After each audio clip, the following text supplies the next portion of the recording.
This could be a very savage measure. This is what I have on hand.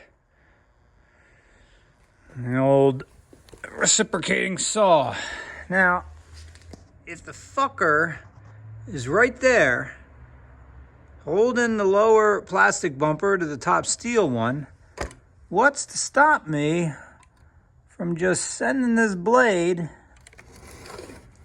right in there, just letting her rip? Because underneath, it's there, poking right through.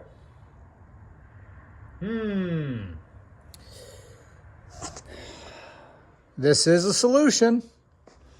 It's a very messy solution. It could mar the front of my truck up really well. All right, Brian, you better think about this.